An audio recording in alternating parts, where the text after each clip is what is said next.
ले आई बाबा। हाँ ले आई दिखाई कार्यक्रम शुरू हो ले आई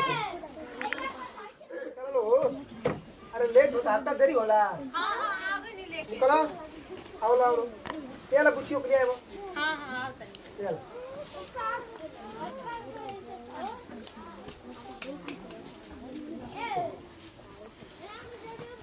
देखा तो खराब खराब पीना खिलाओ या कुछ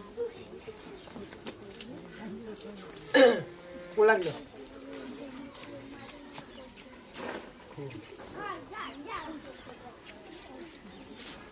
जो जवन पूछे के बजन पूछी ठीक नु और सब तो होइए दिलबा कार्यक्रम तब बाबूजी लड़की तो ठीक बिया। लगी ठीक भी है हाँ समझ के लगी ठीक भी है एकदम तारा पूछे हम तो एक बार में देख ले तो बता दें तो लड़की ठीक बिया। अब जौन तारा करे के बा उ करा। अरे वैसे ही कोले बोके क दिहल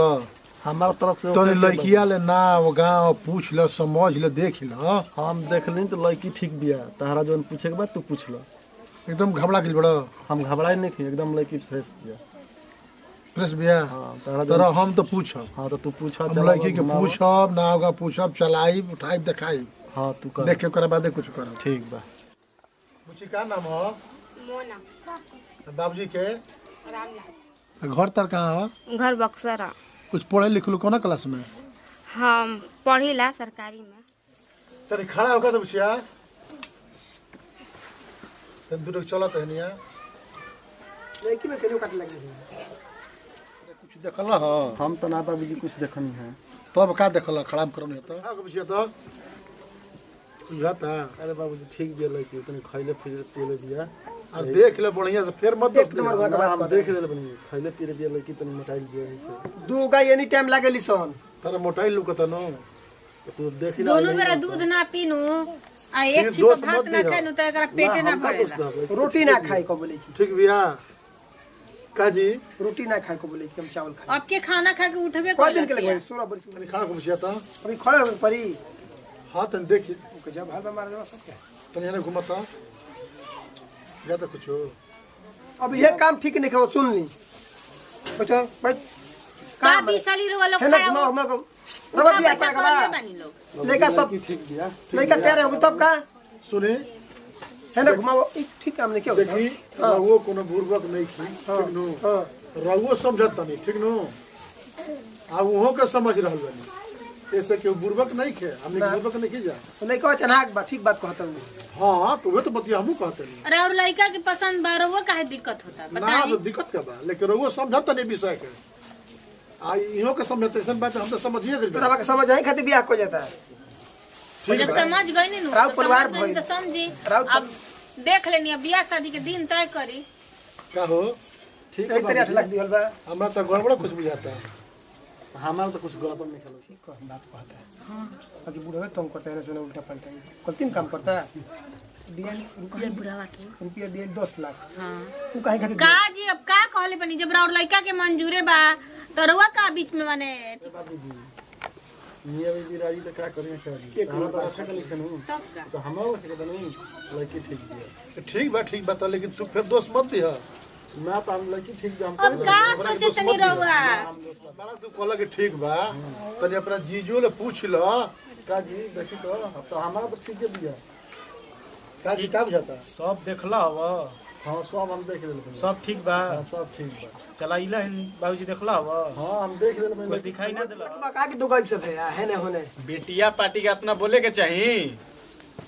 8 लाख दिहल बा यही खातिर 8 लाख दिहल बता एकर मतलब ई ना नु भइल तो एकदम जौने मन तो सब जांच ले बनी सब देख ले बनी माने कौन सी भइल बा जी का भइल बा सब तो देख लड़का के लड़की पसंद भी आ रहुआ लोग के कौन रुक जाइन जब चेक बात कर लेबे सुन लो सुनिए बतियाल बद हमनियो के बतियाई हमर के दोस्त रहो मत दे तारा पसंद भाई पूछ लड़की हाँ, एकदम हमारा बाबूजी लड़की पसंद बिया खइले पिले तनी मोटाइल बिया तो हम क्या हां हां तो इनका समझ में नहीं क्या होता मी देखला हो तो खखुआइले बारन दू आदमी के बातों में ना बा तो हम का मानी अब लड़की तो ठीके बिया। कोनो बतिया में ठीके बिया सामने बा लेकिन लोग के बुझात नहीं खे पहले लेक्चर झारतन सब है 10 लाख दे दिहल बनी कबा के सुन ले ये मान रहे हो कोबे से 10 लाख 10 लाख चिलेले बनी 10 लाख आज होला अभी तुम लड़की देखे हमरा पैसा कब देनी रे बा लइकवा से पूछी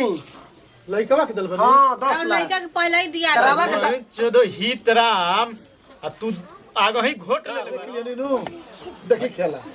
साले साहेब ई बतलाई 5 लाख 10 लाख हमनी के बेइज्जत करैले बनी और औरा पैसा ले ले बनी।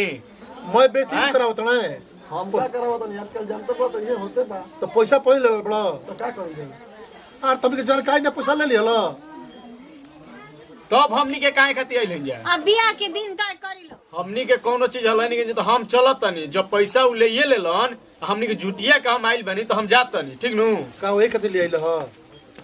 अब का कर ली बाबूजी तो ई समझ ल जब पाहुन चलिए गइलन आ तू पैसा ले लेला बड़ा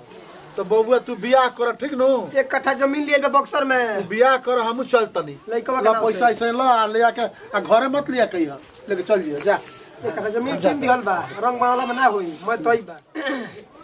बाप मातारी के छोड़ी बात सब बिगाड़ू बाटे हातना फेरा मत पड़ी ठीक नु ठीक बा बाबू जब हमारा खातिर हातना गोछलनी तो रो खातिर 5 बीघा हम लिख देब खेत ठीक बा बाबूजी कोई आइए। दिक्कत नहीं है एजे रह जाए के बाद लइका कोनो लइकी दिक्कत मंतर नहीं खे। हमर बेटा थोड़े ना बावे। हातना कुल भइल कुल कुछ खेबे पेबू जा बुचिचा खाना ना काट के लिए आवा। क्यों क्यों रवा नीचे हमनियो करा और माई बाप के लेखा के बा बा ना। हां एजे रहे के बा कोनो हमर कोनो दूसर बेटा बा। तू लोग छोड़ दिलो रवा का हम के ना छोड़ रोगे नु हमर बेटा के बनी चाहे दामाद बनी। सारा संपत्ति के मालिक रवा हो गनी अब ठीक बा हमारा कोनो दिक्कत नहीं है हां एकदम चिंता मत करी एकदम आराम से रही।